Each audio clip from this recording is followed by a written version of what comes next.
All right, so I think Burnie is back officially. We're gonna do some work on this thing and see if maybe we can go drag race. I know that seems unconventional from Burnie. Not a lot of burnout comps around where we're at. I figured let's try to see what this thing will run in the, 8th mile and see what it can run. Maybe in the quarter, we'll see what it does. But got it back in the shop, flipped around this time. And actually I came over and looked at it here about a week ago to see what it would look like with drag tires on. Yeah, it's got a little stick out. The offset's not perfect. But I was like, you know what, this could work. But if you look at anything S-10 based, they say the stock rear end will not hold, especially with slicks and any sort of power. So, and we plan on spraying the house down on this thing. I called the local junkyard today, found out they have an 8.8. I guess it's more or less a direct swap with maybe having to push the springs out just a little bit. So we're gonna find out, and then maybe we can go race this thing. So looking under this thing, it's a little dark under here, but it is a dang mess from doing burnouts. It's got freaking rubber everywhere, but I'm going to start by unhooking the shocks, then pulling the springs, because we have all new springs that I'd already purchased for Burnie, and see if we can get this thing out, and then if I can get a new one, we'll try to put it in. Well, I'm back at the shop. Just got back from the junkyard. April stopped by to help me. We ran out and got this thing and got it unloaded using the cherry picker, because it's heavy. It's lighter than a 9-inch, but that thing is still heavy. So I bent the little dust guards in the process, but not a big deal there. And yeah, 373. 8.8 out of a 97 Explorer, 250 bucks. So pretty solid deal. Supposedly they'll hold good power and we can use it. We keep working on trying to get the old stuff out of the truck and then maybe try to build the new one here, and then hopefully can roll the new one in there, hook it all up and keep going. But I guess time will tell. And now we're part of the way out. So what I did is I started by loosening everything up, and then I dropped these out so then I can lower it all the way onto the floor. I'm gonna go up, release the front two. I already got the drive shaft out of it.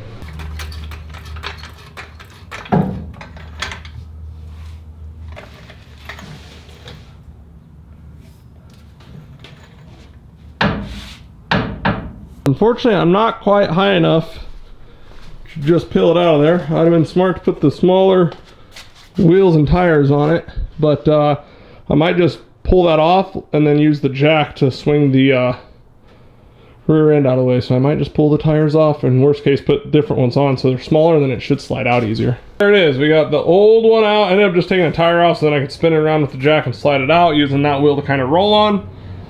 And the new one right there. So now I got to get to work making that one kind of like that one. A couple of the things we got to change is the bolt pattern on the axles. I'm going to pull that apart and then just see where we're at on that one, because these are 5 on 475, those are 5 on 4.5. I believe from what I've looked at is if you take a uncut Explorer rear end, it will actually fit a 7.5-inch backspace wheel, which is actually the wheels that I had on Salty to begin with, which are sitting right there. So I actually have a set of race tires and skinnies with radials on it that potentially could go right on this once we get the pattern right. So I'm gonna get to work at trying to peel this stuff apart, get my head wrapped around exactly what should transfer over, what shouldn't, what I need to do, pull crap off of that I don't need. And I don't think I'm gonna reuse any of this because I actually have over there in that corner brand new lowering springs, so then I don't have to run these big old blocks. I bought them before and just never used them. So now I can do that, and then we can't not upgrade something while it's apart. So let me grab the box real quick. Little sneak peek. Right there, we got some Caltrax for this bad unit. So there's some trucks that go super fast, even without those, but with these extremely fast for a leaf spring deal.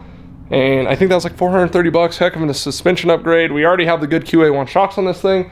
So I'm gonna also install those with the new lowering springs and all that. So really Burnie gets the attention it deserved in the rear of this truck because, you know, we haven't been too nice to it. So we're getting some upgrades here, and then we're gonna go, and then hopefully all that will work to help let this thing cut a good 60 foot. Well, the good, the bad, the ugly. I've been sitting here all night working on getting these studs in and just drilling a bunch and going and getting new drill bits, all that type of stuff. The first few holes, the small ones, weren't fine. Once you start getting a little bit bigger, it's almost like it's harder there. But I also got the studs we need, and now I put this here because it just keeps grabbing the drill bit, or keeps grabbing the drill, and my wrist is cooked right now. So it took way longer than expected to be able to drill through this, which I had a feeling it might. And here we are. It even fell off the thing over there, And just sitting here, the drill bit's smoked. It doesn't, let's see if it'll turn on. Hey, it'll turn back on. Turns on for a little bit and then gets hot and then turns off. So probably should go get my new DeWalt one that I have. But I got one stud in. I'm using a 37/64 because the 5/8 drill bit would probably be just a little too big to where it wouldn't truly grab onto the teeth. I'm having to just open the hole up just a hair more than that drill bit and trying to bevel it, you know, just a little bit so then that the new stud goes in. I had one drilled just tight and it didn't like it. It started to smash in kind of the little knurls there. So I don't know, we're getting there. I did end up getting the new leaf springs set up with the Caltrax aluminum dill. I used one of these dills. You can get at the parts store, you can rent it. It's for doing ball joints. And then I ended up using this, which was close. This comes with the kit. It goes there, you push in on the rubber. And then the only thing is that was a little short. So I ended up also using a little piece of stainless from building the exhaust systems that I had. And then you end up pushing this dill out. Tap that one in with the hammer a few times, reverse with this, and then you can push this in there. So got both these ready to go. It's just a pain because they want to wobble on you on that little bolt. Otherwise, it's pretty much ready. So long day, a lot of little stuff. I would say if you're trying to swap a rear end, drill all the stuff, everything, plan for 2 solid days. And hopefully tomorrow I can come back over here and get the rear end in this thing. I'm trying to, I don't know, I might have to call it soon because of the whole drill and all that. And if I go home to get the other drill, I might as well just go to sleep, wake up by a good time, be back over here. So it's a little bit of a job, but it's $250 rear end too. Well, next day, after a few hours of drilling, mess with things, running all over town, try to find the right wheel studs that fit the studs that I put in, and then also fit the race stars. Bam! We have 7.5 inch backspace race stars on an 8.8 rear. The old salty wheels and tires live again. So now I just got a whole nother side to tackle. Alright everyone, so after a whole nother day of drilling, this stuff is so hard and pain in the butt, and if you don't have sharp drill bits, you need sharp drill bits and you buy them, then they get dull, and you keep drilling. Anyway, we got it on. So there we go. It is now 5-on-475, 7.5 inch backspace, stock with 8/8, and a whole bunch of mess that I gotta clean up. But there it is. So now all I should need to do is come over and start working on putting the leaf springs on with the Caltrax and getting it under the truck. So that'll be next. Back over at the shop the next weekend and got the rear end moved around, set under the truck. Not all the way mounted up, but look at that. So actually looking at it, you know, looking at offset, 7.5 inch backspace, little out stick, little out stick, more or less flush. So by the time the rear end moves over this way just a hair, it should be really, really close and look really, really sick.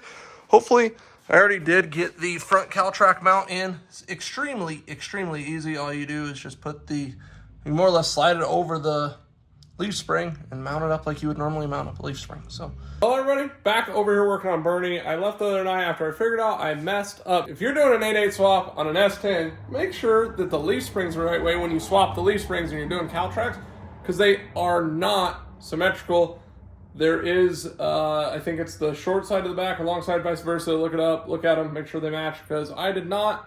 And then I realized, oh, I did that on one side, but I did the opposite on the other side. That's why the rear end is in there at an angle, not straight. So I messed up on the driver's side, so I'm gonna try to pull that all apart. I gotta swap that around, push the bushing back into the other side, push the other bushing back on the other side, the leaf spring, so I have the aluminum one for the Caltrax up front, and then hopefully hook it all back up. All right, about 15 minutes later, 10 maybe, that's out. I need to put that bushing on that end. I need to put the Caltrax aluminum bushing on that end, which I'm gonna use that ball joint remover. And then for reference, I should have done this from the beginning, but center a pin to center of there, the 25 inch, 25 and a half. From center of there to center of there is 27.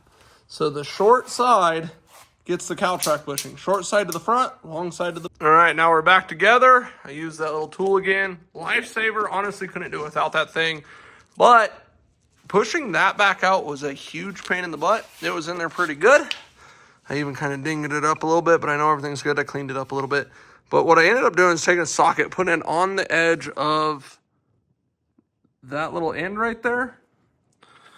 And then using it, because it's big enough to push, because this bushing's bigger, to push it out. So you kind of got to get creative in how you're going to push this thing, because that tool doesn't have all of it. But back together, time to put it back in the truck. Hey, that looks a lot better, don't it? So we officially got an 8.8 in this thing. If you guys haven't watched any other videos, you just got to pull the springs out a little bit to get them tucked in. We're looking pretty good. I still got some bolts under there. Let me get those things out. I was just reading the instructions on the cow tracks, and it says don't install the traction bars, the lower links, until you compress this. You compress the suspension. So, are you guys ready? Let's see what it looks like all the way down on the ground.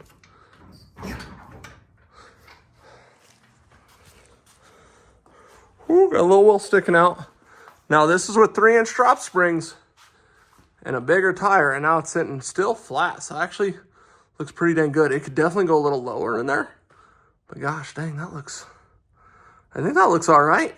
Shoot, Burnie's got freaking 275 drag radials on the back of this thing. That's pretty rad. So the wheels do stick out, the 7.5-inch backspace. The wheels stick out a little bit. This bedside might be pushed in a little bit from doing burnouts and hitting the wall. This side, it's semi-straight. It sticks out just a little bit. So if we had a little smaller tire, definitely tuck. But I mean, 275 radial, that's the same tire under the Camaro, and gosh dang, it looks pretty good. Now it really makes me want to take the skinnies, slap them on the front, and see what this thing looks like in full drag trim. All right, I couldn't wait. I just had to throw a skinny on there. I need to get some more washers, but check this out. Burnie is officially out of burnout mode and in drag mode. The last things I got to do, hook up them little arms, and then also I got to figure out the drive shaft, which I think I'm going to do in the morning because I got to go get a couple parts. And then be back tomorrow, decide if I'm going to clean this thing up, and maybe try to make a hit this weekend. I got a bunch of work. We have a media company. If you guys are ever in the need of some social media marketing, content creation, anything, help with that, let me know, because that's what our company does. So we got work on Saturday. It's the last race day, so I might try to go out in the morning, go out in the evening, try to get a hit in, go work, come back, make one more hit just to see what this thing can do. So maybe we might race it some next year with April in the driver's seat. But see you guys back in the morning. See if Burnie will fire up. Oh, yeah.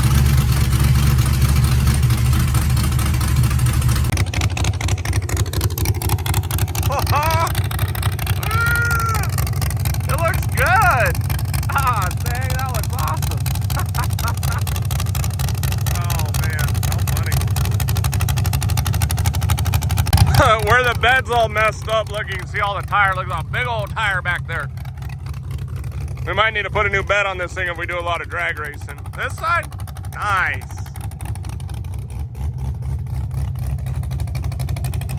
All right, everyone, that'll be it for this episode of Build Tune Race. We got Burnie running, looking awesome, and can't wait to make a rip in this thing. Unfortunately, we didn't make it out for the test and tune, but the season opener is coming up soon, so can't wait to get April in the seat, get this thing running down the track, and seeing what it can do in drag race trim. Thanks for watching. Make sure to hit that subscribe button so you guys can see what we do with the truck. See you guys in the next video.